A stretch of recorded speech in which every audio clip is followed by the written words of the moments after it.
আল্লাহ রাব্বুল আলামিন সাথে সাথে জিবরাইল আমিনকে প্রেরণ করেছেন। গোত্রের তো কোনো গোত্রপতি নির্ধারণ হয় নাই। ওই মজলিসের মধ্যে যারা বসে আছে তাদের সিদ্ধান্ত তখনো ফাইনাল হয় নাই। বনি আসিম গোত্র তাদের লিডারও তখন খুঁজে পায় নাই। আল্লাহ রাব্বুল আলামিন এমন অবস্থায় নবীজির প্রতি ওহী প্রেরণ করলেন। নবীজি চুপ হয়ে গেলেন। যখন ওহী আসতো সবচেয়ে কঠিন ওহী আল্লাহ নবীর কাছে মাসালু সালসালাতিল জারাস, ঘন্টা ধ্বনি দিয়া দিয়া এমনভাবে একটা ওহী আসতো আল্লাহ নবীর কপাল মোবারক ঘেমে যেত। আল্লাহ নবী উটের পিঠে থাকলে নিচে নেমে যেতেন। নবী করিম সাল্লাল্লাহু আলাইহি সাল্লাম দাঁড়ানো থাকলে বসে যেতেন। অনেক সময় আল্লাহ নবী শুয়ে পর্যন্ত যেতেন। ওহী চলে আসলো আল্লাহ নবীর কাছে। আল্লাহ রাব্বুল আমিন সূরা হুজুরাতের 1 থেকে 5 নম্বর আয়াত আল্লাহ নবীর প্রতি অবতীর্ণ করলেন। সামনে সকল সাহাবায়ে কেরাম বসা, নবীজি তেলাওয়াত করতে শুরু করলেন।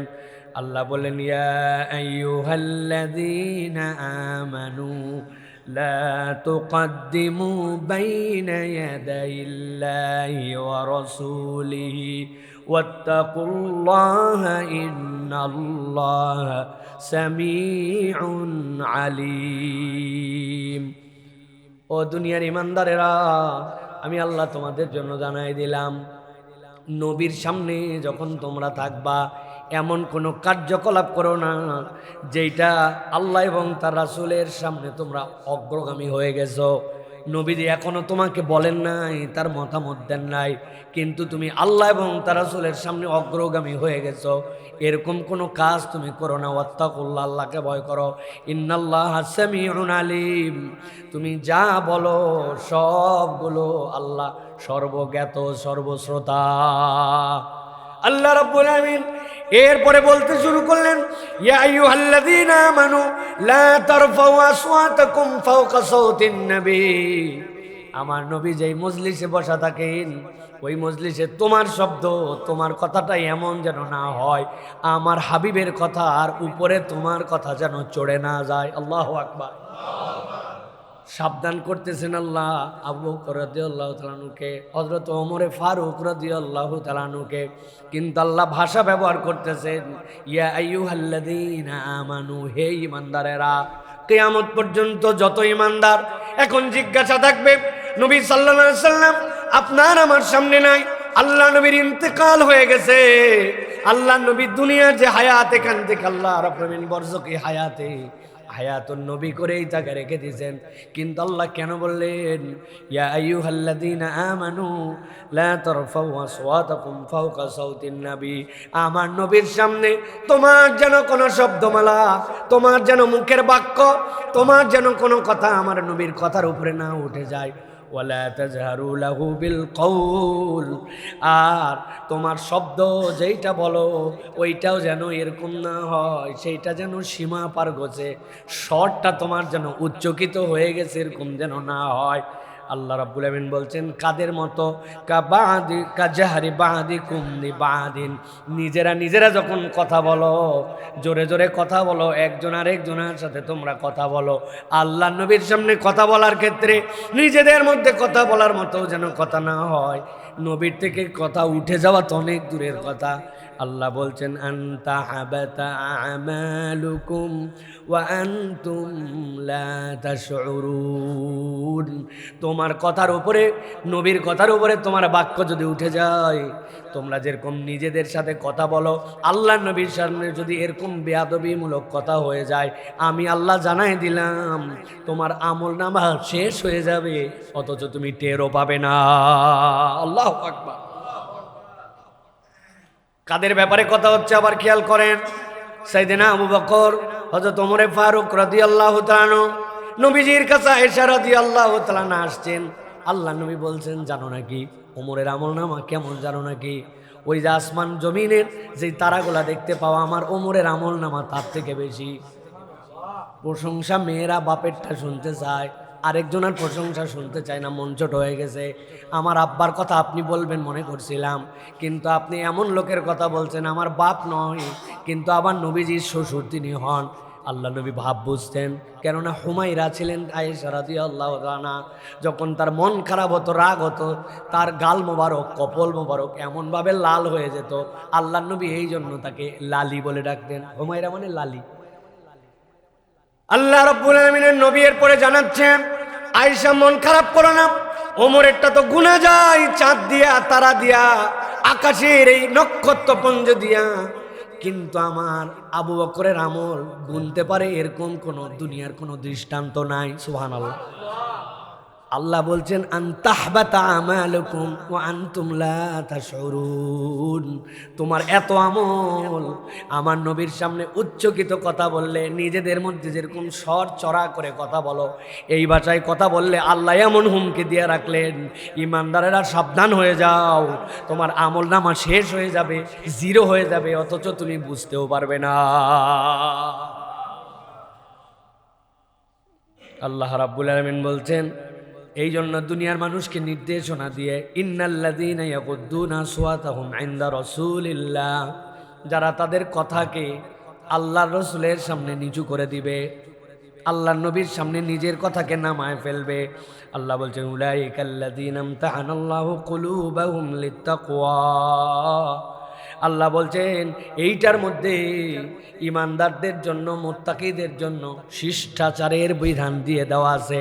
এই ইমতিহান মানে পরীক্ষা নয়, আল্লাহ বলছেন ইমানদারের বৈশিষ্ট্য এটা হবে, লাহুম মাগফিরাতুন ওয়া আজরুন আযীম। আল্লাহ বলছেন কেবলমাত্র তুমি আল্লাহর নবীর সামনে তোমাকে নামায় দিছো, এইটার বেনিফিট আবার জানো নাকি? আল্লাহ বলছেন আমি আল্লাহ এই বৈশিষ্ট্যের কারণে তাদেরকে ক্ষমা করে দিয়ে জান্নাতে আমার দিদার দিয়ে দিব। প্রিয় ভাইয়েরা, এই 9টি শিক্ষার আগে এটা বলার ব্যাকগ্রাউন্ডের কারণ কি? এই ব্যাকগ্রাউন্ডটার কারণ হচ্ছে যে নবী করিম সাল্লাল্লাহু আলাইহি ওয়াসাল্লাম নেই, কিন্তু আল্লাহ বলছেন ইমানদারেরা খবরদার কোনো বাক্য নবীর উপরে বলো না। এর মানে আপনার আমার, আল্লামা তকি ওসমানী এটার ব্যাখ্যা করেছেন, মুফতি মুহাম্মদ শফি রহমতুল্লাহ আলাইহি এটার ব্যাখ্যা করেছেন, ফতহুল বারীর মধ্যে এটার বিষয়ে আলাদা কথাবার্তা এসেছে।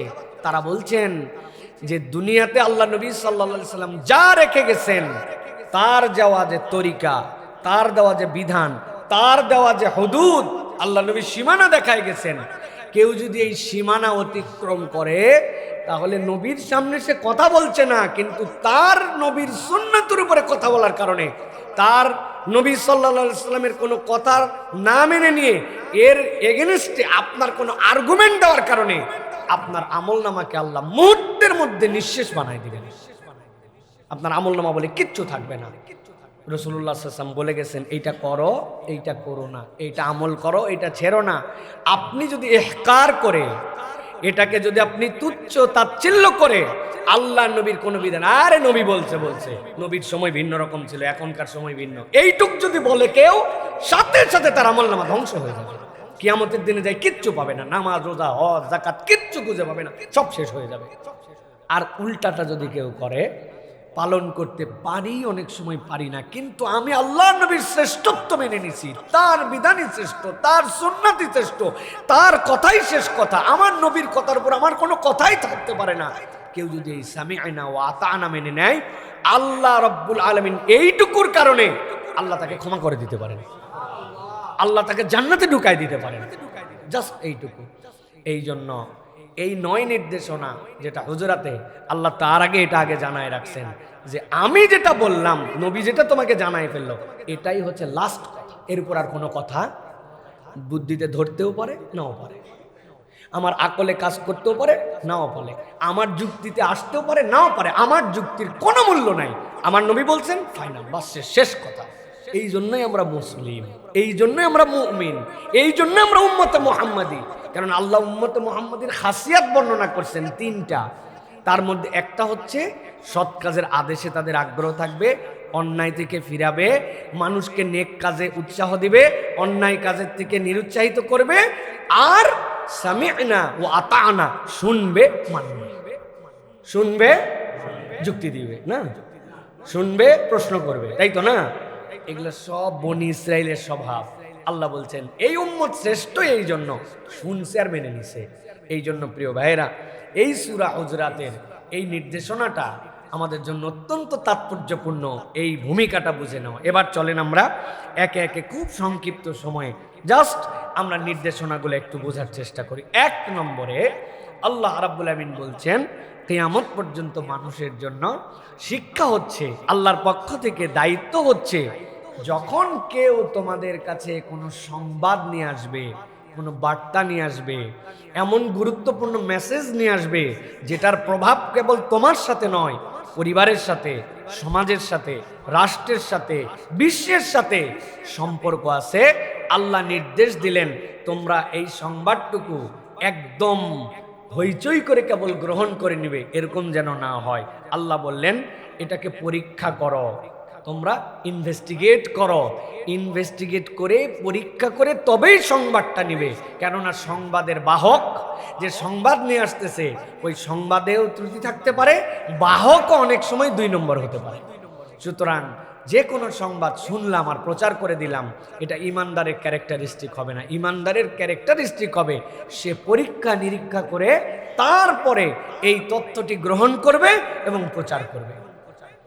আল্লাহ রাব্বুল আলামিন বলছেন ইয়া আইয়ুহাল্লাযীনা আমানু ইন জাআকুম ফাসিকুম বিনাবাইন ফাতাবায়ানু আন তুসিবু কওমান বিজাহালাতিন ফাতুসবিহু আলা মা ফাআলতুম নাদিমিন। আল্লাহ বলছেন যখন তোমাদের কাছে কেউ কোনো সংবাদ নিয়ে আসবে, সেই সংবাদ বাহক এরকম হতে পারে ফাসিক, যে প্রকাশ্য আল্লাহ রাব্বুল আলামিনের এমন নির্দেশনা ছিল যেখান থেকে সে অ্যাভয়েড করছে, সেইটাকে ত্যাগ করছে। এই প্রকাশ্য যদি কেউ কবিরা গুনাহ করে ফেলে তাকে ফাসিক বলা হয়। আল্লাহ বলছেন সংবাদ নিয়ে আসার পরে তোমরা পরীক্ষা নিরীক্ষা করো, ক্রস এক্সামিন করো, হাদিসের সনদ যাচাইয়ের যে পদ্ধতি, ক্রস এক্সামিন করো, বিভিন্ন অ্যাঙ্গেল থেকে সেইটা পরীক্ষা করো। যদি এরকম না করো, আল্লাহ বলছেন আন তুসিবু কওমান বিজাহালাতিন ফাতুসবিহু আলা মা ফাআলতুম নাদিমিন। আল্লাহ বলছেন এই সংবাদের কারণে তোমরা বিভ্রান্তিতে পড়তে পারো। আল্লাহ রাব্বুল আমিন যেই আয়াতে কারিমা অবতীর্ণ করলেন, শুনলে অবাক লাগবে, এই আয়াতে কারিমা কোনো অমুসলমান ইহুদি নাসারার ব্যাপারে আসে নাই, স্বয়ং আল্লাহর নবী সাল্লাল্লাহু আলাইহি সাল্লামের একজন সাহাবীর ব্যাপারে এসেছে। নবীজি সাল্লাল্লাহু আলাইহি সাল্লাম ওলীদ ইবনে উকবা রাদিয়াল্লাহু তাআলা আনহুকে নির্বাচন করলেন, ওলীদ তোমাকে লেখাপড়া তুমি জানো, হিসাব সুন্দর করে লিখতে পারো, বুদ্ধিমান মানুষ, তোমাকে একটা দায়িত্ব দিয়ে প্রেরণ করা হবে। বনু মুস্তালিক গোত্রের কাছে যাও। বনি মুস্তালিক গোত্রের সাথে নবীজি সাল্লাল্লাহু আলাইহি সাল্লামের তখন পারিবারিক সম্পর্ক হয়ে গেছে। হযরতে জুয়াইরা রাদিয়াল্লাহু তাআলা আনহা, তার পিতা হচ্ছেন বনি মুস্তালিক গোত্রের মানুষ। তারা ঈমান এনেছেন। ঈমান আনার পর আল্লাহর নবী নির্দেশনা দিলেন তোমাদের দায়িত্ব হচ্ছে আল্লাহ রাব্বুল আমিন যেরকম সালাত তোমাদের উপরে দিয়েছেন ঠিক একই রকমভাবে ইসলামী অর্থনীতির মূল যেইটা সেইটা যাকাত তোমাদেরকে দিতে হবে। তোমরা রাজি কিনা? বনি মুস্তালিক গোত্রের হযরতে জুয়াইরা রাদিয়াল্লাহু তাআলার পিতা হারেস, তিনি বলেন ইয়া রাসূলুল্লাহ আপনি লোক প্রেরণ করে দেন, আমরা হিসাব করে করে আমাদের যাকাত দিয়ে দিব। আল্লাহ নবী সাল্লাল্লাহু আলাইহি সাল্লাম ওলীদ ইবনে উকবাকে পাঠালেন, ওলীদ তুমি যাওয়ার পরে যাকাত কালেকশন করে নিয়ে আসবা। এই ওলীদ ইবনে উকবার গোত্রের সাথে বনি মুস্তালিকের আগের থেকে একটু ঝামেলা ছিল, ইসলাম পূর্ব থেকেই ঝামেলা ছিল। উনি কিছু দূর যাওয়ার পরে মনে মনে ভয় পাইলেন, আমাকে একাই পেয়ে ওই পূর্বের শত্রুতার জেরে যদি আমাকে আবার তারা আক্রমণ করে ফেলে। উনি নিজে নিজে বুদ্ধি কাটালেন, কয়দিন আগে ঈমান আনছে, কেবলমাত্র ইসলাম বুঝতে শুরু করছে। যতই নবীজিকে বলে যাক জাকাতের কথা, নিশ্চয় যাওয়ার পরে আমার কোনো ক্ষতি করতে পারে, এরা জাকাত দিবে না, আমি আগেই বুঝে ফেলছি। আল্লাহর কোনো ওহী নাই, নবীর কোনো নির্দেশনা নাই। ওলীদ ইবনে উকবা নবীজির কাছে আসলেন, আসার পরে তিনি খামোখা রিপোর্ট দিয়ে দিলেন, ইয়া রাসূলুল্লাহ এরা কেউ জাকাত দিতে চায় না, এরা জাকাত দিতে রাজি নাই। নবীজি সাল্লাল্লাহু আলাইহি সাল্লাম দারুণভাবে ক্ষিপ্ত হয়ে গেলেন, এরা আমার কাছে বলে যাওয়ার পরে এরা কেন জাকাত দিতে যাবে না। নবীজি একটা প্রতিনিধি দলের পরে প্রেরণের সিদ্ধান্ত নিলেন। অথচ হযরতে জুয়াইরিয়া রাদিয়াল্লাহু তাআলার পিতা সেই গোত্রের যারা ছিলেন হারেস ইবনে দিরার সহ, তারা অপেক্ষা করছেন নবীর প্রতিনিধি আসবে, আমরা যাকাত দিব। তিনি আসেও না। অথচ এরপরে দেখেন একটা গ্রুপ তাদের জন্য আসতেছে, তোমরা কেন আসছো? যাকাত দিতে নাকি তোমরা অস্বীকার করেছ? বলে, কে আমাদের কাছে যাকাত নিতে আসলো? কার কাছে আমরা অস্বীকার করেছি? আল্লাহর নবীর কাছে তারা চলে আসলেন। আসার পরে নবীজি মুখামুখি করে দিলেন, ওলীদ, তুমি যে কাজ করেছো ওদের কাছে যে রিপোর্ট দিয়েছো না, দাও নাই। আল্লাহ নবীর কাছে তিনি দায় স্বীকার করে নিলেন, আল্লাহ নবী, এই প্রেক্ষাপটের কারণে আমি আমার এই বিবেচনায় না যে আমি রিপোর্ট দিয়েছি যে তারা যাকাত দিবে না, আল্লাহর সাথে সাথে আয়াত অবতীর্ণ করলেন, ইয়া আইয়ুহাল্লাযীনা আমানু ইয়া আইয়ুহাল্লাযীনা আমানু ইন জাআকুম ফাসিকুম বিনাবাইন ফাতাবায়ানু আন তুসিবু কওমান বিজাহালা। কোন সংবাদ যদি আসে পরীক্ষা করো, পরীক্ষা না করলে রক্তপাত হয়ে যেতে পারে, যুদ্ধ বেঁধে যেতে পারে, তাদের ব্যাপারে তোমার ধারণা অন্যরকম হয়ে যেতে পারে। এই জন্য কোনো বিষয়ের সংবাদ যদি আসে, ইসলামের প্রধান দায়িত্ব হচ্ছে, ইমানদারদের দায়িত্ব হচ্ছে ইজতানিবু, ইনভেস্টিগেট, আগে সেইটা পরীক্ষা নিরীক্ষা করে তারপরে সেই সংবাদ গ্রহণ করা এবং প্রচার করা, ঠিক কি না? এই রুল যদি আমরা কেবলমাত্র ফেসবুকের যে এখন যুগ আর এআই এর যে যুগ, এই যুগে যদি এই একটা রুল যদি আমরা ফলো না করি, তাহলে এই সমাজ বিশৃঙ্খল হয়ে যেতে বেশি সময় লাগবে না, ঠিক কি না? আর্টিফিশিয়াল ইন্টেলিজেন্স বলবেন নাকি এটাকে আর্টিফিশিয়াল শয়তান বলবেন, এটা আমাদের নতুন করে বিবেচনা করার জন্য সামনে সময় আসছে। কিছু কিছু লোক আছেন যাদের কোনো আকল নাই, হুঁশ নাই, জ্ঞান নাই, উদয় ফেসবুক চালায়, এরা বুঝারই ক্ষমতা নাই আপনার যে আপনি এটা কোন নিউজ কে ছাপালো কেমনে। এই বিশেষ করে একটু ইয়াং এর পরের জেনারেশন, মুরব্বী জেনারেশন আছে না, যারা এইরকম করে মোবাইল ব্যবহার করে, কাছে নিয়ে এরকম করে, দূরেতে দেখে না, কাছে দেখে, এরা যা পায় তাই ছাড়াই দিছে একদম। সেটা একদম বড় লিডার পর্যন্ত অপমানিত হয়েছে, হয় নাই ভাই আমাদের? তার মানে ওই জেনারেশনটা বিরাট বড় ঝামেলা। কোন জায়গায় মধুর ক্যান্টিনে কে ছবি চাপাই দিল আর আপনি সেটা ওয়াজের ময়দানে বলে দিলেন একবারে আঙ্গুল তুলে তুলে যে হ্যান করেছেন ত্যান করেছেন। প্রিয় ভাইরা, এই জন্য কোন সংবাদ ছড়ানোর আগে দেওয়া, ভাই কোন সংবাদ যদি আপনি না পৌঁছান গুনাহ হবে, বুঝে বলেন, কিন্তু গুনাহ হবে না। এই সংবাদ আমি দিতে পারলাম না, আল্লাহ আপনারে ধরছে, হ্যাঁ ফেসবুকে এটা আসছিল তুই শেয়ার করলি না কেন? হ্যাঁ, কত বড় তুই বেইনসাফ মুসলমান, হ্যাঁ আল্লাহরে ধরবে না? ভাই আমি বুঝি নাই, চিনি না, আমি ওর মধ্যেই গেলাম না, ওখান থেকে বের হয়ে গেলাম, কিন্তু না বুঝে এইটাকে ছড়িয়ে দেওয়া এটা ভয়ঙ্করতম অপরাধ। এটার থেকে আমাদেরকে বেঁচে থাকার জন্য চেষ্টা করতে হবে। কেউ না শেয়ার করে যাবেন না, আমিন না বলে যাবেন না। ওরে বাবা, আর মাত্র 57 দিন আছে রমাদানের, যদি আপনি আমিন না বলে যান তাহলে আপনার বাচ্চা মরে যেতে পারে। ব্যাককল মুসলমান ওই জায়গাতে আমিন লিখতেছে, ওইটা শেয়ার করে জানাচ্ছে, অথচ আর 57 দিন নাই, 57 দিন আরো 7 দিন আগে পার হয়েছে। পার হওয়ার পরে এখন দিন চলে গেছে 50টা, কিছু ডানে তাকালো না, বামে তাকালো না। মা খাদিজার গৃহ দেখেন না আপনারা, যে ঘরে বিবি হালিমা নবীজিকে দুধ পান করাতেন। ব্যাককল কথাকার, এতবার গেলাম আমি, বনি সাদে গেলাম, ইচ্ছা করে যায়, মনের আবেগে যায় যে আল্লাহ নবী কোন মহল্লায় ঘুরেছেন, এখানে আল্লাহ নবী সাল্লাল্লাহু আলাইহি ওয়াসাল্লাম ছাগল চড়িয়েছেন, নবীজি হালিমা সাদিয়া তার ঘরে থাকতেন, ওই মহল্লাটাই গেছে। আল্লাহ নবী যেখানে বসতেন একটু চিহ্ন করে দেওয়া আছে, নবী করিম সাল্লাল্লাহু আলাইহি ওয়াসাল্লামের সিনা চাক হয়েছে, চিহ্ন আছে, কিন্তু ঘর নাই, বাড়ি নাই, কিচ্ছু নেই। তুই কোত্তে ঘর বানালি ভাই? আমি তো দেখতে পেলাম না কোনোদিন ভাই, অথচ আমাদের কাছে দিয়ে দিছে লাখ লাখ আমিন, লাখ লাখ শেয়ার, আর আমরা ভালো কথা বলে আপনার ঠ্যাং ধরলেও শেয়ার করে না। ওনার টাইম লাইনে আমাদের এটা থাকলে মনে করে বেইজ্জতি, হ্যাঁ হুজুর আমার টাইম লাইনে থাকবে, কিন্তু ওই জায়গায় উনি কাজ হয়ে গেছে। ইন জাআকুম ফাসিকুম বিনাবাইন ফাতাবায়ানু, মুদামিস একটা জিনিস তুমি এটা দিও না, এটা তোমার জন্য, সমাজের জন্য এটা খারাপ। আর এটা যদি আল্লাহ এবং তার রাসূলের কথার বাইরে যায়, আমলনামা বরবাদ। আল্লাহ রাব্বুল আলামিনের রাসূল সাল্লাল্লাহু আলাইহি ওয়াসাল্লাম বলেছেন, কাফা বিল মারই কাযিবান, একজন মানুষের জন্য মৃত্যু অর্জন এটাই যথেষ্ট যে সে যা শুনে তাই বলে, যা শুনে তাই বলে। শুনছে একটা, বলছে একজন, উনি ছাইরা দিল যে শুনছি, রেওয়ায়াত সহি একবারে, কি উমুকে বলেছেন, কেউ বলেছেন, শুনেছি, কে বলেছেন তা জানা নাই, কিন্তু শুনছি। এই জন্য আমার কাছে কেউ যদি এসে বলে অমুক হুজুর বলছে, অমুক বলে কোনো হুজুরের নাম বাংলাদেশে নাই, তুই নাম বল আগে। অমুককে কে অমুক? আমার ওস্তাদ আব্দুল্লাহ জাহাঙ্গীর রহমাল্লাহ বলতেন, ইসলামের সবচেয়ে বড় সাংঘাতিক টার্ম হচ্ছে কলা বাদ। দেখবেন কলা ইমাম কুরতুবি, ও কলা ইমাম মুজাহিদ, ও কলা আবু হানিফা, ও কলা বাদ, ও কলা বাদ কে রে? হ্যাঁ, অমুককে। স্যারের কাছে যদি কেউ অমুক নামে লেখছিল খাতায়, তার জীবন বরবাদ হয়ে গেছে একবারে। কম লেখ, কিন্তু অমুক লেখলি কেন? অমুককে।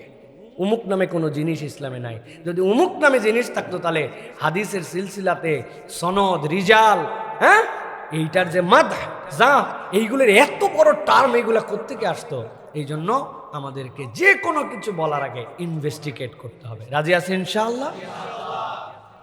2 নম্বরে আল্লাহ রাব্বুল আমিন বলছে, ঘটনা ঘটেই গেছে, পেঁচ লেগেই গেছে, এখন তোমার জন্য দায়িত্ব কি?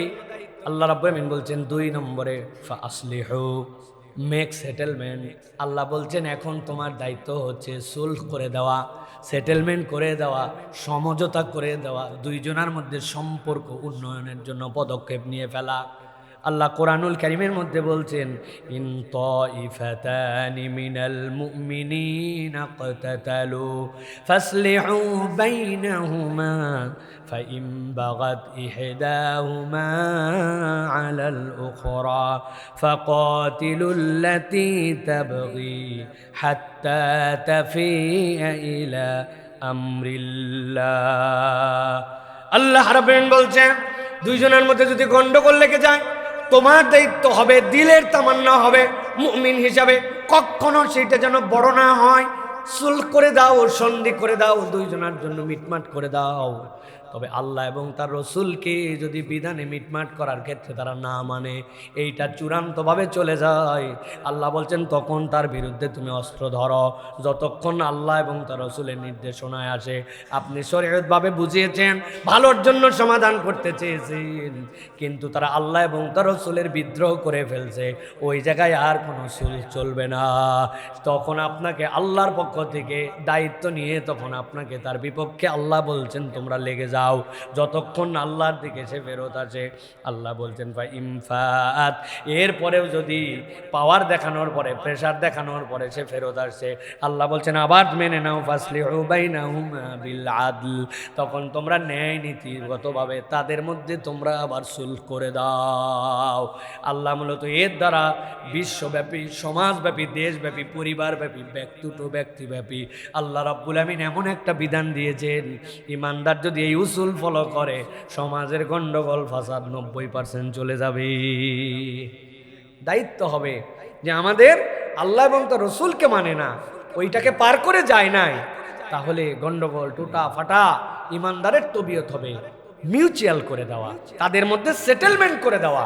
তারা যেন আল্লাহ রাব্বুল আলামিনের হুকুমের বাহিরে যায় নাই, মেনে নিছে আল্লাহ রসুল যে পদ্ধতি বলেছেন সেইটার মধ্যে তোমাকে সেটেলমেন্ট করে দেওয়া। একটু বুঝের বিষয় আছে। আল্লাহ রাব্বুল আলামিন মিরাসের জন্য আমাদেরকে আল্লাহর পক্ষ থেকে ডিটেলস বর্ণনা দিয়ে দিয়েছেন। এখন কোনো একজন বোন বলতেছে না, আমি আল্লাহর বিধান টিধান এগুলো আমার দেখার সময় নাই, যা আছে সব সমান সমান। আল্লাহ এটা বুঝাচ্ছেন যে আল্লাহর বিধানের উপর কথা বললে তখন এই জায়গায় কোনো কথা নাই, তখন তুমি তাকে শরীয়তের যে বিধিবিধান আছে ওইটা তাকে তখন তোমাকে জোর করে চাপতে হবে। তারপরে যখন আবার বলছে যে আচ্ছা ঠিক আছে, বেকায়দায় পরে এখন লাইনে আসছে, আল্লাহ বলেন বেকায়দায় লাইনে আসছে, ফাসলিহু, আবার তার সাথে ইনসাফ করো, আদল করো, কিন্তু টার্গেট থাকবে ইমানদার কখনো কারোর মধ্যে গন্ডগোল বাঁধাবে না, গন্ডগোল মিটাবে। কি হবে ভাই? গন্ডগোল মিটাবে। যদিও আমাদের অবশ্য এই সকল তবিয়ত বাঙালিদের মধ্যে নাই। আমরা কিছু পারি না পারি বাতাস দিতে পারি অন্তত, মানে আগুনে খড়িও দেই নাই, আগুন নিজে জ্বলিও না, কিন্তু বাতাসটুকু দিতে পারি। বাসে করে যাচ্ছে 11 নম্বরের এই জায়গায় এক সিএনজি আলার সাথে মোটরসাইকেল আলার লাগালাগি করে গন্ডগোল। উনি কিসে আছে? বাসে। উনি বাসের মধ্যে থেকে কাল্লা বাইর করে দেখতেছে, বিশাল গন্ডগোল। তো খানিকক্ষণ পরে উনি তো না পারতেছে নামতে, না পারতেছে মিটাতে, না ওই গন্ডগোলের পাট, কিন্তু একটা ডায়লগ দেখেছে, এই সিএনজি আলা ভাই, হাত থাকতে মুখ দিয়ে কি রে, লাগা লাগা। এরপরে বাস আস্তে করে চলে গেছে, উনি বাতাসটুকু দিয়ে গেছে। এই বাতাস দেওয়ার অভ্যাস আছে না ভাই? কথা বলেন, কার কার আছে? হাত তুলে নেবে দেখি। আহা, সব জায়গায় বাতাস দেওয়া। ভাইয়ে ভাইয়ে গন্ডগোল লাগছে, বাহিরে উনি তৃতীয় পক্ষ, কয় কেস কোট এইগুলা কি আঙ্গুল চুষার জন্য? তুমি চায়ের দোকানে গল্প যাও বেটা যাও, উকিলের নাম্বার দিয়ে দিচ্ছে, আমার নাম বলিস যা, ডেঞ্জারাস উকিল। এখন পর্যন্ত কোনো মিথ্যা মামলায় সে হারে নাই, বুঝেন নাই না? কোনো মিথ্যা মামলায় হারে নাই, সব মিথ্যা মামলা জিতে গেছে। এইরকম উকিলের খবর দিছে, সে সুলহ করতে চায় না, গন্ডগোল লাগাই দিতে চায়। আল্লাহ বলছেন এটা ইমানদারের চরিত্র নয়। এই আচরণ করলে তুমি নবীর উপর তোমার কথা নিয়ে গেছো। নবী বলছে গন্ডগোল মিটাও, আর তুমি ইমানদার হয়ে গন্ডগোল লাগাও, বাতাস লাগাও একজনের আরেকজনের সাথে। গন্ডগোল কেমনে যুগ যুগ জিয়ে থাকবে এই চেষ্টা করো।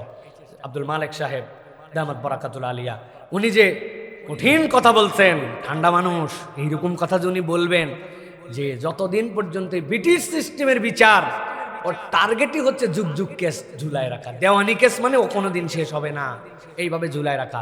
আর ইসলামের নিয়ম হচ্ছে কেসই থাকবে না। ইসলাম 5 থেকে 7 কার্য দিবসের মধ্যে কেস শেষ হয়ে যাবে, ওই কেসকে মিটাই দিবে। শুধু মিটাবেই না, রায় বাস্তবায়ন হবে এমনভাবে নতুন আল্লাহর বান্দা হিম্মত করবে না কেস করার। হ্যাঁ, ইয়ার কি তুমি ভুয়া একজনের নামে একটা মামলা দিয়ে দিছো, প্রমাণ হয়ে গেছে যেটা মিথ্যা মামলা, তোহমতের কারণে পাবলিকের সামনে 80 খান বাড়ি, আমার মতো লের ভেড়া লোক দিয়ে না, যেগুলো হিম্মত আল্লাহর কি সব বাটাম দেওয়া দিবে। একবার যদি বাটাম খায় আর এলাকার লোক সবাই যদি দেখে যে এই লোক মিথ্যা 2 নম্বর কথার কারণে বাটাম খায়, তার অবস্থা কিরে, পিছনের হাড্ডি সব সমান হয়ে গেছে, একবারে আর গুড়গুড়া হয়ে গেছে, আল্লাহর দয়ায় ওই এলাকায় কারো বাপের সাহস হবে না নতুন করে মিথ্যা মামলা করা। মহিলার বিপক্ষে তুমি অপমান করছো, বিবাহিত অবিবাহিত হিসাব করে টোরে, তারপরে আল্লাহ রাব্বুল আলামিনের ফায়সালা তার সামনে কায়েম করা হয়েছে, এলাকার সব লোক এসে দেখছে। ওরে বাবা, বাবা প্রয়োজনে আমি নিজে নিজে ডাক্তারের কাছে যাই, নপুংসক হয়ে যাবো, প্রয়োজনে যাবো, আমার পুরুষত্ব দরকার নাই আমার, কিন্তু তারপরে এই আকামের দিকে যাওয়া যাবে না, ঠিক কিনা? আপনি খালি ঘোষণা দেন দৃষ্টান্তমূলক শাস্তি। দৃষ্টান্ত মানে কি ভাই? কোনোদিন বিশ্লেষণ করছেন কিছু কিছু শব্দ? বিশ্লেষণ করে নাই। দৃষ্টান্ত মানে কি? দেখানোর মতো ইউনিক। বিফোর দিস টাইম এটা হয় না, এটা একটা পুরা প্রতারণামূলক মিথ্যা কথা। আইনে কি হবে সব লেখা আছে, আপনি কোত্থেকে দৃষ্টান্ত উপস্থাপন করবেন? ওই বিচারকের বাপের ক্ষমতা নাই রুলের বাইরে যাওয়া, ঠিক কিনা? চাইলেও দিতে পারবেন আপনি। মিথ্যা কথা বলে দৃষ্টান্তমূলক। আরেকটা ভগিযোগী কথা আছে, মসজিদের সামনে লেখা থাকে মুক্ত হস্তে দান করুন। মানে কি ভাই? মানে আপনার হাত মুক্ত করে যা আছে সব দিয়ে ফেলান। এখন থেকে এটা চেঞ্জ করবেন, বলবেন যে কম সামর্থ্যে দান করুন, সব দিবেন না দয়া করে, সব আপনার নিব না আমরা। মুক্ত হস্ত বলে আপনি 1.5 টাকা 2 টাকা ফেলাইছেন। হ্যাঁ, কেমনে তাইলে হইল? এই যে ভক্কর চক্কর, আল্লাহ রাব্বুল আলামিন বলতেছেন না ফাসলিহু, ইমানদার তোমার তবিয়ত তুমি বানাও যে আমি কারো গন্ডগোল করতে দিব না, আমি গন্ডগোল মিটাই দিব। আপনার মন যদি এটা থাকে, আল্লাহ রাব্বুল আলামিন এটা আল্লাহর নবী পছন্দ করেন, এই জন্য আপনাকে অটোমেটিক মাফ করে দিতে পারেন। সুবহানাল্লাহ বলে। আল্লাহ রাব্বুল আলামিন এই নিয়ামত দিয়েছেন। তাহলে এটা গেল 2 নম্বরে। 3 নম্বরে আল্লাহ বলছেন ও আকসিতু, কেবলমাত্র ন্যায় বিচার নয়। আকসিতু আল্লাহ বলতেছেন কেবলমাত্র আদল নয়, আমি আল্লাহ দায়িত্ব দিলাম ন্যায় বিচারও তুমি করবা। ফাইম ফাআত ফাসলিহু বাইনাহুমা বিল আদলি ওয়া আকসিতু। তুমি এখন বিচারের জায়গায় দাঁড়ায় গেছো। আল্লাহ বলছেন তুমি ওই বিচারের জায়গায় দাঁড়ানো মানে এজলাসে বসা নয়, বিচার কার্যের বিচারপতি হওয়া নয়। প্রত্যেকেই তার নিজের জায়গায় অনেক সময় বিচারক হয়। নবীজির কাছে আসছি, ইয়া রাসূলুল্লাহ, আমার 8টা ছেলে মেয়ে, একটা ছেলেকে এত ভালোবাসি।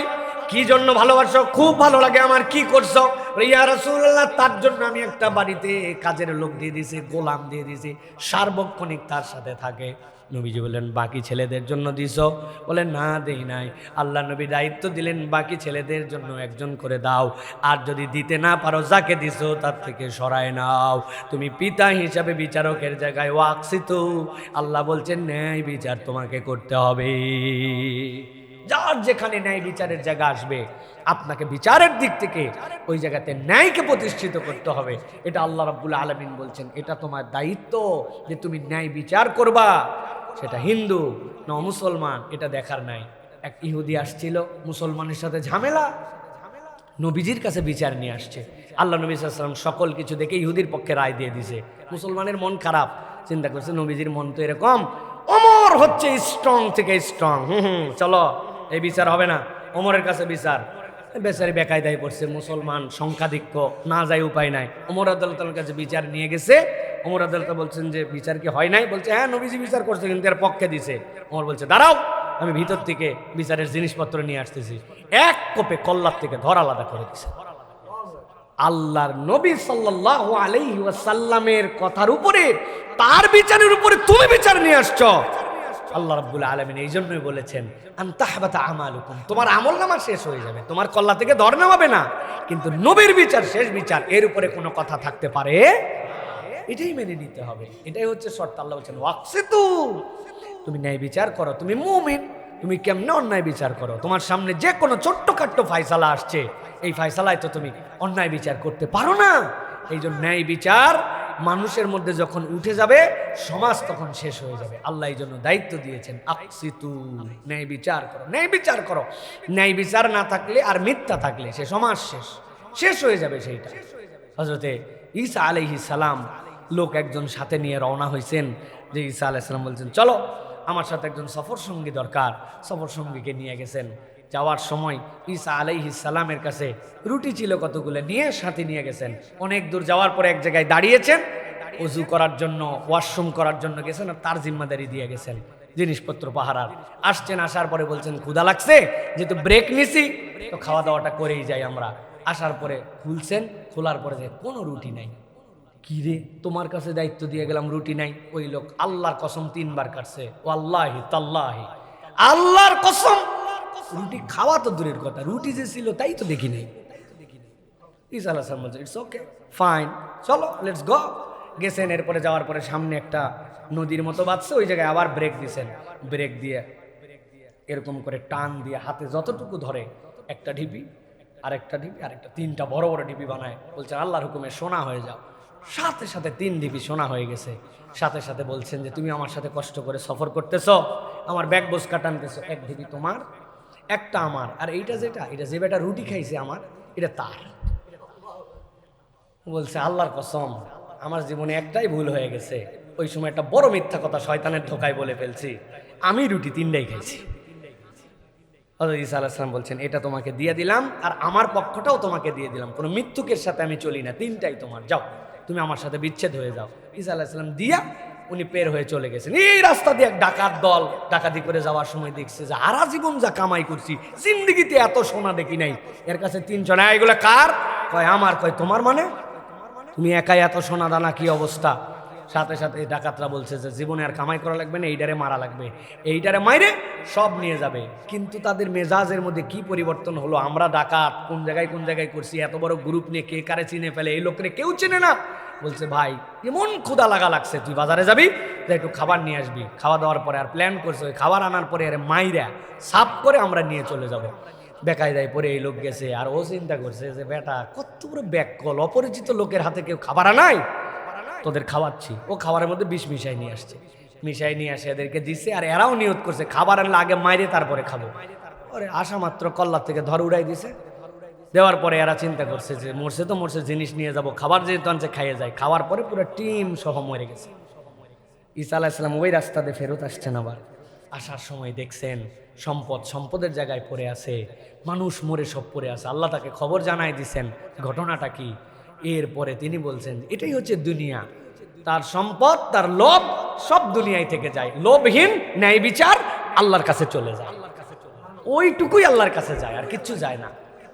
আল্লাহ এরপরে বলছেন 4 নম্বরে ইমানদারদের জন্য দায়িত্ব হচ্ছে লা ইয়াসখার, তোমাদের জন্য দায়িত্ব দিলাম কখনো কাউকে তোমরা তুচ্ছ জ্ঞান করবে না। সামাজিকভাবে 4 নম্বর বিধিবিধান, কাউকে তুচ্ছ জ্ঞান করা যাবে না, আন্ডার এস্টিমেট অগ্রিম করে ফেলা যাবে না। আল্লাহ রাব্বুল আমিন বলতেছেন নবী আপনি জানায় দেন এই মানুষদেরকে ছোট করা, বিদ্রুপ করা, এইগুলো আল্লাহ রাব্বুল আমিন পছন্দ করেন না।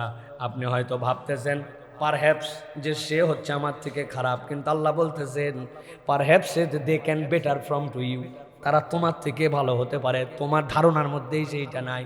আল্লাহ এই জন্য বলছেন এই ভালোর দিকটা নানান দিকে হতে পারে। আল্লাহ তার এমন কোনো আমলকে পছন্দ করে তার ওই আমলের ওসিলায় জান্নাত দিয়ে দিবেন, অথচ তুমি সারা জীবন আমল করছো, তোমার কোনো একটা ভুলের কারণে সব বরবাদ হয়ে যেতে পারে। আল্লাহ এই জন্য বলছেন কাউকে তুচ্ছ জ্ঞান করবে না, কাউকে ছোট করবে না, কারো ব্যাপারে এরকম করে কোনো খারাপ ধারণা নিবা না। আল্লাহ বলছেন ইয়া আইয়ুহাল্লাযীনা আমানু লা ইয়াসখার কওমুম মিন কওমিন আসা আন ইয়াকুনু খায়রাম মিনহুম ওয়ালা নিসাউম মিন নিসাইন আসা আন ইয়াকুননা খায়রাম মিনহুন। আল্লাহ বলছেন আমি তোমাদের জন্য দায়িত্ব দিলাম কখনো কারো ব্যাপারে তুচ্ছ জ্ঞান করবে না। আল্লাহ বলছেন হতে পারে তুমি কোনো পুরুষের ব্যাপারে খারাপ জ্ঞান করতেছো, ছোট ভাবতেছো, কিন্তু আল্লাহর কাছে সে বেটার হয়ে গেছে। কোনো মহিলার ব্যাপারে তুমি খারাপ জ্ঞান করতেছো, কিন্তু আল্লাহর কাছে সে অনেক উন্নত। এই জন্য আল্লাহ বলছেন আমি দায়িত্ব দিলাম নবী আপনি জানাই দিয়ে রাখেন, খবরদার খবরদার বান্দা যেন কখনো কাউকে তুচ্ছ জ্ঞান না করে।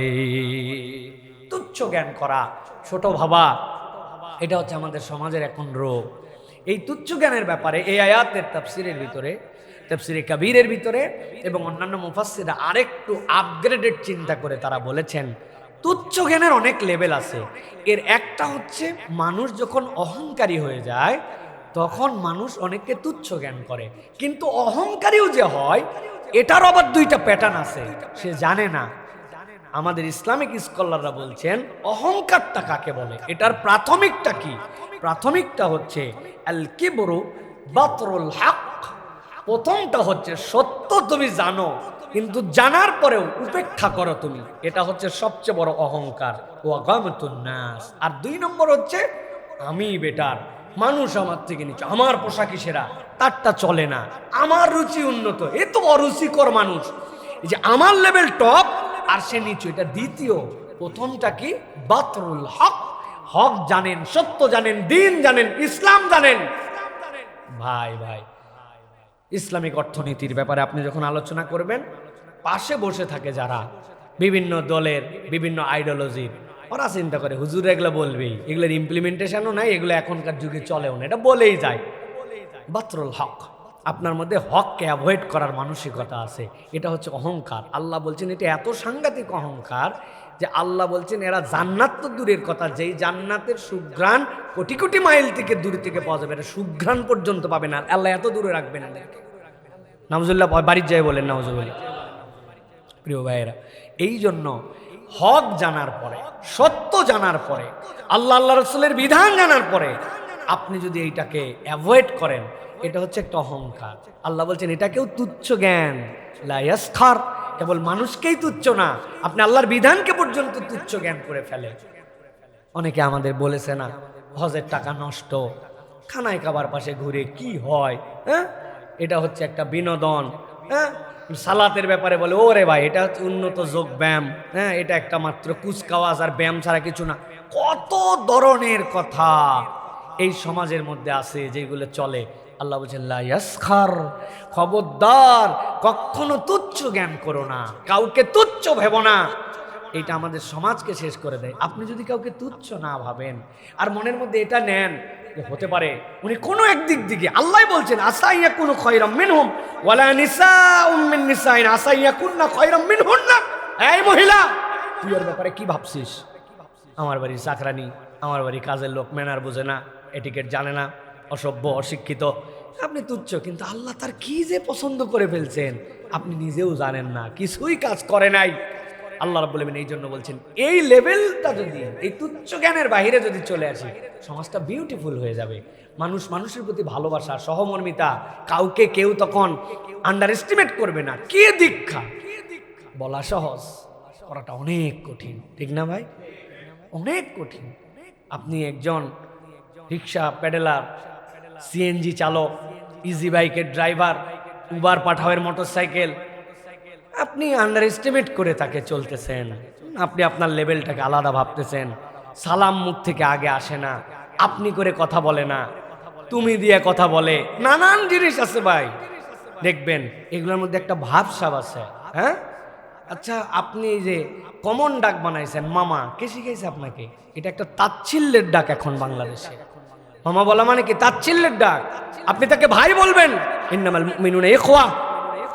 আমার আব্বা আমাদেরকে একটা জিনিস শিখাইছেন, ফার্স্ট ব্লাডের পরে সম্পর্ক বরাবর যা যাবে সেই ডাকে সম্বোধন হবে, কিন্তু ব্লাড যদি ফার্স্ট ব্লাড না হয় এক স্টেপে যে সম্পর্ক শেষ হয়ে যাবে। বুঝাতে পারি নাই না? ধরেন আমার চাচার ছেলে আমার কে হবে? ওই চাচার ছেলে যদি আবার বাচ্চা হয় তখন আমি তার কে হয়ে যাব? এই যে লেভেল, এটা ব্লাড দিয়ে যাবে, কিন্তু আপনাকে চিনি না বলতে আপনার সাথে রক্তের সম্পর্ক নাই। আপনাকে বলছি ভাই, তারপরে ছেলেটাকে ভাতিজা বলতে পারি, কিন্তু তারপরে আর কোনো সম্পর্ক থাকবে না। উনার চাচাও আপনার ভাই, উনার ফুপাও আপনার ভাই, উনার বোন আপনার বোন, উনার খালাও আপনার বোন, শুধু এক লেয়ার পর্যন্ত। আব্বা আমাদেরকে বলছেন খবরদার সেকেন্ড লেয়ার এটা মেনটেন করবা না, এটা দরকার নাই, এটা শরীয়ত এলাও করে না, করলে ঝামেলা আছে। এই করলেই ঝামেলা আছে আমাদের মধ্যে, তখন সম্পর্কটা অন্যদিকে চলে যাবে। এই জন্য প্রিয় ভাইরা, আল্লাহ রাব্বুল আলামিন এই ম্যানার শিখাইছেন যে লা ইয়াসখার, কাউকে ছোট জ্ঞান করবে না। ইসলাম বিউটি শিখাই দিছে, সামাজিকভাবে সমাজটা সুন্দর হয়ে যাবে। মামা সম্বোধন, এটা কোনো সম্বোধন নয়, অন্তত আপনারা করবেন না, আপনারা ভাই বলে সম্বোধন করবেন। পারবেন না ইনশাআল্লাহ? আল্লাহ রাব্বুল আলামিনের পরে 5 নম্বরে সূরা হুজরাতের শিক্ষা দিচ্ছেন, নবী আপনি জানায় রাখেন, ওয়ালা তালমিজু আনফুসাকুম, তোমরা একজন আরেকজনকে কখনো দোষারোপ করবে না। একজন আরেকজনকে দোষারোপ করো, এইটা আল্লাহ রাব্বুল আলামিন নিষেধ করে রেখেছেন আপনার আমার জন্য। এই জন্য আল্লাহ বলছেন ওয়ালা তালমিজু আনফুসাকুম, তোমাদের মধ্যে চলাফেরার ক্ষেত্রে অনেক সময় মনে হয়ে যাবে এই কাজটা অমুকেই বোধহয় করছে, আমার যা ধারণা এটা অমুক ছাড়া করতেই পারে না। এই যে করতেই পারে না, ধারণা জ্ঞান করে মানুষ যখন দোষারোপ করতে শুরু করে, তখন সমাজের মধ্যে ফিতনা বাড়তে শুরু করে। বাংলাদেশের এই পরিণতির জন্য অন্যতম কারণ হচ্ছে দোষারোপের রাজনীতি, ঠিক কিনা? দোষারোপ উঠলো স্টেজে, অমুক কি বলছিল তুমুক, এই ইতিহাস শেষ হলো না। ইতিহাস কপচাতে জাতির ভবিষ্যৎ অন্ধকার বানায় ফেলছে, ঠিক না? কি দোষারোপ, কি মিথ্যা তহমত, এইগুলো আমরা যে অনবরত আমরা আমাদের নেতা নেত্রীদের কাছ থেকে এটা শুনতে আমরা অবাক হয়ে গেছি যে মানুষ কিভাবে এরকম করে দোষারোপের রাজনীতি করতে পারে। এই দোষারোপ আল্লাহ বলছেন না, এটা তোমার ক্যারেক্টারিস্টিকের মধ্যে হবে না। দোষ থাকতে পারে, দোষারোপ তুমি করবা না, দোষ থাকতে পারে না, কিন্তু এটা তোমার বলে বেড়ানো, এইটা জানানো, এটাকে আইটেম বানানো, এটা যেন আমার আইটেম না হয়, এটা তো আমাদেরকে খুব খেয়াল করতে। প্রিয় ভাইয়েরা, দোষে গুণেই মানুষ, দোষ না থাকলে তো ইনসান নামই হতো না। আল্লাহ ইনসান নামই দিয়েছেন দুইটা মূল শব্দ থেকে, একটা হচ্ছে উনাসুন মানে হচ্ছে ভালোবাসায় ভরা, আর নিসিয়ান এর মানে ভুলে ভরা। ভুল আছে, দোষ আছে, জন্যই তো আল্লাহ ডাকি দিয়েছেন ইনসান বলে, শব্দটাই চয়েস করছেন আল্লাহ। আবার আল্লাহ উনাস বলেছেন কেন? এই মানুষের থেকে ভালোবাসার আর কোন সৃষ্টি আল্লাহর নাই। ইজা আরাদা শাইয়ান আইয়াকুল লাহু কুন ফায়াকুন, সব কুন ফায়াকুনে, মানুষ কুন ফায়াকুনে নয়। আল্লাহ রাব্বুল আমিন খালাকাল্লাহু আদামা বিয়াদিহি, আল্লাহ আদর করে যত্ন করে আদম আলাইহিস সালামকে দুনিয়ার মাটি নিয়ে জান্নাতে নিজ হাতে সৃষ্টি করেছেন। সুবহানাল্লাহ। এই যে মানুষ বলে মুখে আঘাত করবেন না, এটা লজিক্যাল। আল্লাহ রাব্বুল আমিন নিজে এই মুখকে সৃষ্টি করছেন। আপনার মুখ কালো হতে পারে, আপনার মুখ আফ্রিকানদের মতো হতে পারে, কিন্তু এই মুখের মধ্যে যে ম্যানেজমেন্ট, এইটা অকল্পনীয় ম্যানেজমেন্ট। সুবহানাল্লাহ বলেন। এই নাকের ছোট্ট একটু ম্যানেজমেন্ট, এটাই তো পাগল করা ম্যানেজমেন্ট। এক ফেরোনাক্স দিয়ে আল্লাহ রাব্বুল আমিন আপনাকে আমাকে কিভাবে ধন্য করে দিয়েছেন। আজকে তাপমাত্রা 10 ডিগ্রি সেলসিয়াস, আবার এই মসজিদে এসি চালানো লাগে 40 ডিগ্রি সেলসিয়াস। এখন এই বান্দার এই 10, যেটা গতকালকে রাত্রে যে ফগ আর কুয়াশা গেছে, ঢাকা শহর এরকম কুয়াশা আমরা খুব কম দেখছি। মাহফিল করে ফেরার সময় পুরো ঢাকা অন্ধকার হয়ে গেল, গাড়ি চালানো যায় না। এই যে ওইটা ডাইরেক্ট যদি কোনোরকম কনভার্টার ছাড়া আমার লাঞ্চে চলে যেত, আমার এটা নিউমোনিয়া হয়ে আর কথা বলা লাগতো না। গরমটা যদি আবার এরকম ভাবে চলে যেত, তাহলে আমার এই প্ল্যাটিলেটগুলো ভেঙে যেত, আমার শ্বেত রক্তকণিকা, লোহিত রক্তকণিকা, এইগুলো সব আমার ভেঙে চুরমার হয়ে যেত, এগুলার গঠন করে রাখতে পারতো না 40 যদি বুকে। আল্লাহ মাইক্রো সেকেন্ডের মধ্যে এই চিপ দিয়া এটাকে কনভার্ট করে আমার বুক যা লাগে ওইটার কাছাকাছি আল্লাহ অনবরত সাপ্লাই দিয়ে যাচ্ছেন। আল্লাহ রাব্বুল আলামিন এই অনন্য করে সৃষ্টি করেছেন। আল্লাহ রাব্বুল আলামিন আমাদের এই সৌন্দর্য দিয়েছেন।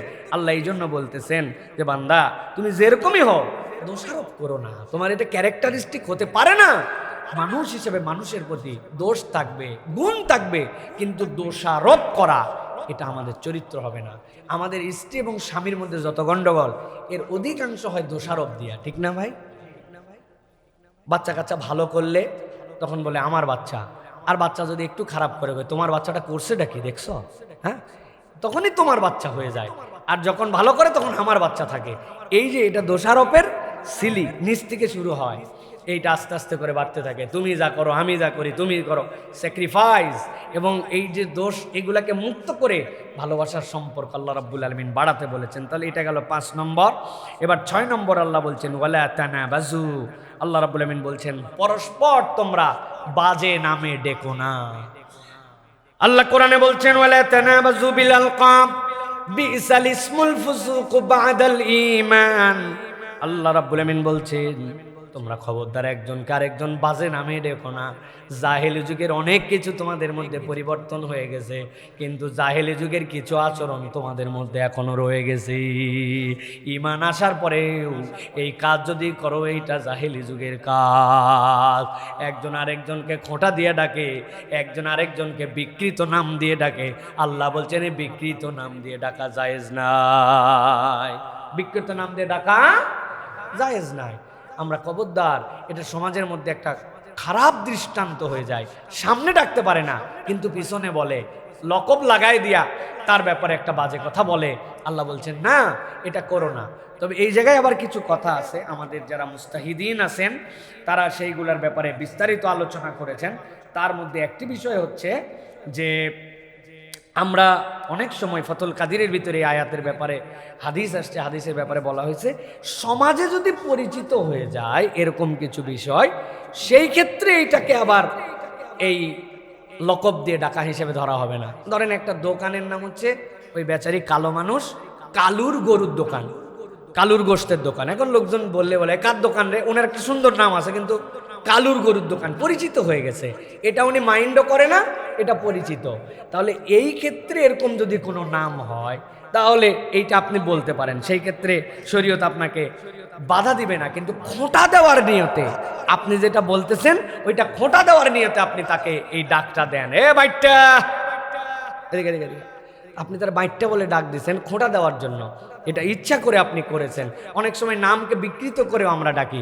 একজনের নাম আব্দুল সাত্তার, ওরা ডাক দিচ্ছে সাত্তাইরা, এদিকে সাত্তাইরা, এটা কি নাম ভাই, আপনি এটা কেন এই নামে তাকে ডাকলেন? হ্যাঁ, সুতরাং আপনার ইন্টেনশনটা আপনাকে ক্লিয়ার থাকতে হবে। কাউকে খোঁটা দেওয়ার জন্য, কষ্ট দেওয়ার জন্য, বাজে নামে অভিহিত করার জন্য, তাকে সমাজে একটা কুরুচিপূর্ণভাবে উপস্থাপন করার জন্য এরকমভাবে কোনো ডাক দেওয়া যাবে না। আল্লাহ রাব্বুল আমিন এখান থেকে আমাদেরকে নিষেধ করেছেন প্রিয় ভাইরা।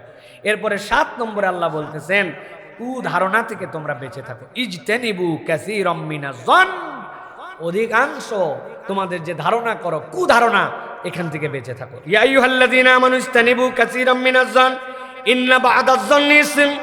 আল্লাহ বলছেন কত ধারণা তো আছে গুনাহ।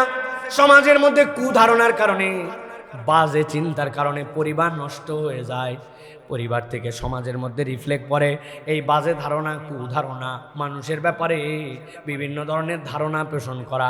এই লোক নিশ্চয় পাকিস্তানের দালাল, আছে না এরকম, উমুকের দালাল, তুমুকের দালাল। এই যে আপনি বলে যাচ্ছেন র্যান্ডম বাজে একটা ধারণা করে রাখছেন, মনে হয় এই টাকা এই ছাড়া কে চুরি করতে পারে। এই যে আপনি একটা ধারণা করছেন, অথচ আপনার পকেট থেকে হয়তো টাকাটা পড়ে গেছে, আপনি জানেনই না। বাজে ধারণা করা কারো ব্যাপারে এটা বিরাট বড় অপরাধ। ইন্না বা'দাজ-যন্নি ইসম। আল্লাহ বলছেন কত ধারণা করা তো স্বয়ং গুনাহ, ধারণাটাই গুনাহ। তুমি কেন এই ধারণা করতেছো প্রিয়? উপরে উপরে উনি আমাকে অনেক খাতির করে, এই বুঝছি ভিতরটা উনার কেমন। বাপরে, চেহারা বিশেষজ্ঞ আইছে রে ভাই, উনার ব্যাপারে একটা খারাপ ধারণা করে বসে আছে। না, উপরে যতই তেল মারুক আমার দলের লোক না। এই যে বাজে ধারণা, এটা উৎসাহ দেয় কে? আল্লাযী ইউওয়াসবিসু সুদুরিন নাস। এর কাজই হচ্ছে আপনাকে উস্কায় দেওয়া, খালি আপনার ভিতরে খালি জাগাবে, খালি জাগাবে। হতেই পারে না এতগুলা ভালো লোক একসাথে থাকতে পারে নাকি? আবার নিজে নিজে পণ্ডিতি করে চিন্তা করে, অভিজ্ঞতা ভাই অভিজ্ঞতা, 50 বছর মানুষ চড়ায়, এই রে বাপরে 50 বছরের মানুষ চড়াইছে, আপনি নিজেকেই নিজে চিনতে পারেন নাই, আর 50 বছর আপনি করতে মানুষ চিনবেন? মানুষের থেকে দ্রুত স্বভাব পরিবর্তন করার সৃষ্টি এই পৃথিবীতেই নাই, আপনি কোত্থেকে চিনবেন? হ্যাঁ, নবী করিম সাল্লাল্লাহু আলাইহি ওয়াসাল্লাম ওহীপ্রাপ্ত, আল্লাহ নবী চিনতে পারেন নাই, তার সামনে বসেছিলেন এরকম এরকম মানুষেরা, আল্লাহ রাব্বুল আলামিন ওহী দিয়ে জানাইছেন। কাদের সাথে আপনি বসে আছেন আপনি, আর কাদেরকে আপনি দূরে ঠেলছেন? আপনি মনে করছেন এরা সমাজের দামি দামি মানুষ, আর এই লোকটা চোখে দেখে না, ওই লোক আপনার কাছে দিন জিজ্ঞাসা করতে আসছিল, এইগুলা লোকের থেকে ওই লোক আপনার কাছে অনেক দামি। নবী করিম সাল্লাল্লাহু আলাইহি ওয়াসাল্লাম ওহী দিয়ে জানার পরে আল্লাহ নবী বুঝছেন, আর আপনি আমার কাছে কোনো ওহী নাই, কিছু নাই, আপনি আমি কেমনে মানুষের ব্যাপারে ধারণা করে বসে আছি? সুতরাং এই খারাপ ধারণা, এটা আমাদের এখান থেকে বেরিয়ে আসার জন্য চেষ্টা করতে হবে প্রিয় ভাইরা, এটা যেন আমরা না করি। এরপর আল্লাহ রাব্বুল আলামিন আর দুটা নির্দেশনা দিয়েছেন, আরেকটা বলেছেন do not spy on each other, তোমরা একজন আরেকজনের উপরে স্পাইগিরি করো না, গোয়েন্দাগিরি করো না, ওয়ালা তাজাসসু, গোয়েন্দাগিরি এটা সাংঘাতিক খারাপ স্বভাব মহিলাদের, পুরুষও আছেন মহিলাও আছেন, তাজাসসু, খবরদার তোমরা কেউ একজন আরেকজনের সাথে তোমরা গোয়েন্দাগিরি করো না। গোয়েন্দাগিরি মানে কি? ওই তথ্যটা আমার বাইর করতেই হবে, ওইটা আমাকে জানতে হবে, কেমনে না জানলে আমার ভিতরে শান্তি হচ্ছে না। এই গোয়েন্দাগিরি করে কি হয়? গোয়েন্দাগিরি করে ফাসাদ বাড়ে, পরিবারের মধ্যে অশান্তি বাড়ে, এই গোয়েন্দাগিরি করে কোনো লাভ হয় না। অতএব প্রিয় ভাইয়েরা, আমাদের এই তবিয়তটা যেন না থাকে যে আমরা এটাকে গোয়েন্দাগিরি করি, আমরা বিভিন্ন ধরনের স্পাইং করি, একটা তথ্য পাইছি, চিন্তা করছি এমন জিনিস পাইছি, এরপরে মহিলাকে বলছে বুবু আল্লাহর কিরা করে বলতেছি, আমি যেটা জানি কেবল তোকেই বলবো, আর কাউকে তুই বলবি না। ওই বলছে আল্লাহর কিরা। আল্লাহর কিরা কি জিনিস এটা এখনো বুঝলাম না, আল্লাহর কসমও বলে না, আল্লাহর কিরা। যাই হোক, বলে নিছে, বলে 5 মিনিটের মধ্যে ওই মহিলা যাওয়ার পরে পাশের জনটাকে বলছে আল্লাহর কিরা করে, যে খবর আমি জানি কেবল তুই জানিস, আর কাউকে জানে বলবি না, তোকে বললাম। এই আল্লাহর কিরা দিতে দিতে মুহূর্তের মধ্যে অ্যাপার্টমেন্ট ক্লিয়ার, পাড়া ক্লিয়ার, গ্রাম ক্লিয়ার। আছে না ভাই? কোত্থেকে হয় এটা? গোয়েন্দাগিরি করলেই না আপনি ওরকম কোনো খবর আপনি একটা মনে করছেন খবরের মতো খবর একটা পেয়ে গেছি, এই তবিয়তটাই ইমানদারের তবিয়ত হবে না। মানে কিছু একটা শোনার জন্য ভিতরে উস্কায় খুস্কায় শেষ হয়ে যাচ্ছে, মনে হচ্ছে ওইটা না জানলে আমার ভিতরে অস্থির। আল্লাহ বলছেন ওয়ালা তাজাসসু, ইমানদার এই বিহেভিয়ারের মধ্যে থাকবে না। তোমরা একজন আরেকজনের বিপক্ষে কখনো গোয়েন্দাগিরি করো না, এখান থেকে বের হয়ে থাকতে হবে আমাদের। সর্বশেষ আল্লাহ রাব্বুল আলামিন বলছেন, শুরুতে তোমাদের জন্য বললাম কোন খবর যদি আসে সেইটাকে সাবধানতার সাথে গ্রহণ করো। শেষে আল্লাহ বলতেছেন ওয়ালা ইয়াগতাব বা'দুকুম বা'দা আয়ুহিব্বু আহাদুকুম আন ইয়াকুলা লাহমা আখিহি মাইতান ফাকারিহতুমু। আল্লাহ বলছেন শেষ তোমাদেরকে উপর আর নিচে প্যাকেজ কমপ্লিট করলাম। খবরদার খবরদার, কেউ কারো পেছনে সত্য দোষ গল্প আকারেও বলো না, গীবত গিল্লা তোমরা করো না। আয়ুহিব্বু আহাদুকুম আন ইয়াকুলা লাহমা আখিহি মাইতা, তোমরা মৃত ভাইয়ের গোশত খাওয়া যেরকম অপছন্দ করো, তোমাদের কাছে গীবতটা এর থেকে বেশি অপছন্দনীয় থাকবে। আল্লাহ বলছেন এটা গীবত করা যাবে না। আমি মনে হয় কমসে কম এই মসজিদে 1000 বার বলছি, কম বেশি। 14 বছর খুতবা দিচ্ছি, তো 1000 বছর হয়ে যাওয়ার কথা, আমি তার গুণী নাই। একটাই কথা ভাই, সত্য কোনো দোষ সেটাই কারো অনুপস্থিতিতে বলার নাম গীবত। মিথ্যা হলে তো তহমত, সেটা তো ভিন্ন জিনিস। কিন্তু সত্য, এই অপরাধটা তার আছে, এটা সত্যই তার দোষ, সেটাও আল্লাহ বলছেন ওই ভাইয়ের পিছনে বলো না। আপনি সিম্পলি শুধু চিন্তা করেন, এই একটা বিধানে যদি আমরা বাংলাদেশের মানুষেরা 7 দিন প্রতিপালন করি, আমরা আর কথা বলার আইটেম খুঁজে পাবো না। আমি পৃথিবীর যে সকল দেশে গেছি, মানুষের 2টা ভদ্রতা দেখে আমি অবাক হয়েছি, আমার কাছে খুব ভালো লাগছে। একটা পরিষ্কার জ্ঞান, আর 2টা হচ্ছে কম কথা বলার জ্ঞান। দুনিয়ার যেখানে গেছি, আমি আমার জীবনের সবচেয়ে সারপ্রাইজিং, আমি ক্যালিফোর্নিয়া থেকে নিউ ইয়র্কে আসবো, নর্থ ক্যারোলিনাতে আমার হচ্ছে যাত্রা বিরতি, 6 ঘন্টার ফ্লাইট। এখানে আসার পরে আবহাওয়া খারাপ, তুষার পড়তেছে, 2 ঘন্টা বিমান ডিলে, আটলান্টা এয়ারে আসতেছি, ভিতর থেকে ভিতর 6.5 ঘন্টা, 6500 কিলোমিটারের বেশি রাস্তা। আটলান্টা এয়ারপোর্টে প্রতি মিনিটে অন্তত 4টা বিমান নামে আর পরের মিনিটে উঠে যায়। 2 ঘন্টায় তাহলে কত বিমান আসে এই জায়গায় জড়ো হয়েছে, কত যাত্রী আসছে, হাজার হাজার যাত্রী। এয়ারপোর্টটা সিঁড়ির মতো, সামনে এক স্টেপ, তারপরে স্টেপ, তারপরে এরকম করে করে এই এয়ারপোর্টটা বানাইছে। মানে এক জায়গায় বসলে পেছনে তাকালেও সবাইকে দেখা যায়, সামনে তাকালেও সবাইকে দেখা যায়। আমি দোতলার উপরে উঠছি জোহরের ওয়াক্ত নামাজ পড়বো, নামাজের জন্য। বিশ্বাস করেন, আমি যা শোনানোর জন্য বলছি না, অন্তত পক্ষে ওই সময় এয়ারপোর্টে 3000 লোক বসে আছে। কেউ বই পড়তেছে, কেউ মোবাইল পড়তেছে, কিন্তু মনে হচ্ছে যে এয়ারপোর্টে মনে হয় 10 জন লোকও নাই। সবাই কথাও বলে, কথাটাও তারা বলতে শিখছে, যে এমন ভয়েস যেটা 2 জনের মধ্যে কথা হচ্ছে, 3য় জন শুনতে পায় না। গল্প করতেছে, ফোনে কথা বলতেছে।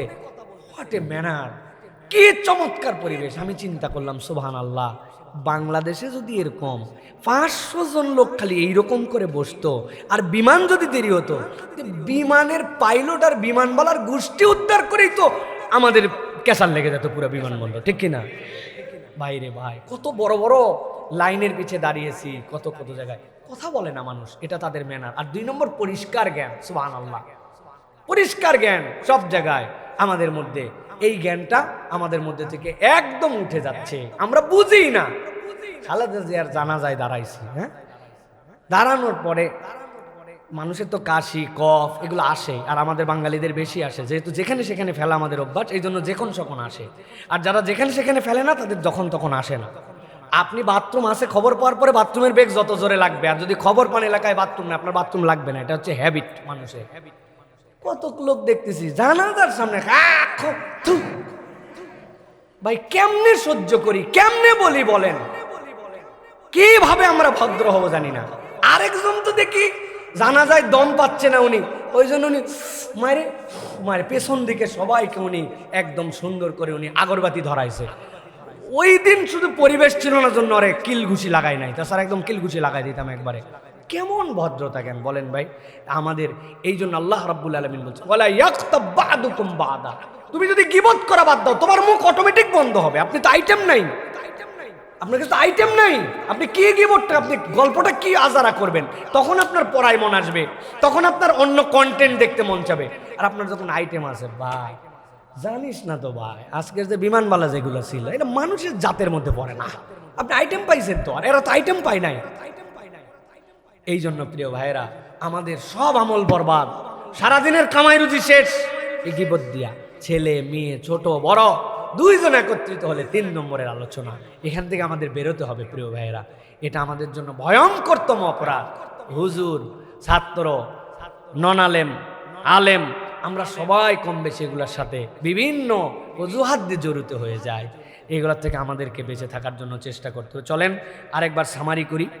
1 নম্বর, খবর আসলে পরীক্ষা করতে হবে, হ্যাঁ, ইনভেস্টিগেট করতে হবে। 2 নম্বরে মেক সেটেলমেন্ট, মানুষের মধ্যে সমঝোতা করে দিতে হবে।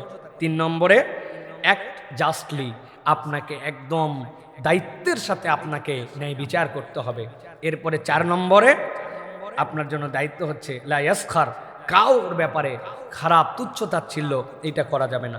5 নম্বরে যেটা বলেছি সেটা হচ্ছে কাউকে ইনসাল্ট করা যাবে না, হ্যাঁ, একজন আরেকজনকে ইনসাল্ট করা যাবে না, বাজে নামে ডাকা যাবে না, ওয়ালা তালমিজু। 6 নম্বরে বলেছে ওয়ালা তানাবাজু, পরস্পর দোষারোপ করা যাবে না পরস্পর। এরপরে হচ্ছে বাজে নামে ডাকা যাবে না, অন্য কোনো নামে, ব্যঙ্গাত্মক নামে এইগুলো ডাকা যাবে না। 7 নম্বরে যেটা বলেছি ধারণা, কুধারণা, এখান থেকে আমাদের বেঁচে থাকতে হবে। সুধারণা ইসলাম পছন্দ করে। আল্লাহ রাব্বুল আলামিন এই জন্য বলেছেন, আমি বান্দার ধারণা অনুযায়ী, সুবহানাল্লাহ বলেন, এটা মুসলমানদের মুক্তির একটা রাস্তা। আমি ধারণা করি আমার আল্লাহ আমারে মাফ করে দিবে, এই ধারণার দাম আছে। আল্লাহকে আপনি এইভাবেই পাবেন, বিপদে আমার আল্লাহ আমারে দেখবে, আমার আল্লাহ সাইরে যায় নাই, আপনাকে আল্লাহকে পেয়ে যাবেন আপনি ওই জায়গাতে। আল্লাহ হাদিসে কুদসির মধ্যে বলেছেন যে আনা ইনদা জন্নি আব্দি বি, আমার বান্দা আমার ব্যাপারে যার ধারণা করে আমি সেই রকম বান্দা। অতএব না না আল্লাহ আমারে মাফ করবে না, শেষ হয়ে যাবে সব, আমার দ্বারা হয়, আমি কিছু না, এটা শয়তান আপনারে ঢুকায় দিছে। আর আল্লাহ বলছে তুই সুধারণা কর, এই জন্য কুধারণা করব না, সুধারণা করব। পারবো না ইনশাআল্লাহ, দেখবেন কিরকম দিল বড় হয়ে যায়। এরপরে যেটা সেটা হচ্ছে ওয়ালা তাজাসসু, do not spy each on other. একজন আরেকজনের পিছনে খোসাখুসি করে তার গোপন তত্ত্ব, মারেফতের গোপন তত্ত্ব আপনি বের করার জন্য যে চিন্তা করতেছেন, এই মারেফতের গোপন তত্ত্ব আপনাকে বের করতে হবে না প্রিয় ভাইয়ের। এখান থেকে আমাদেরকে বেঁচে থাকতে হবে। আর 9 নম্বরে যেটা বলেছি, গীবত গিল্লা করা যাবে না। আল্লাহ রাব্বুল আমিন যেন আমাদেরকে হেফাজত করেন। আজকের যে আলোচনা শুনলাম, এখান থেকে আল্লাহ রাব্বুল আমিন যেন আমাদেরকে দায়িত্বশীল আচরণ করার তৌফিক দান করেন।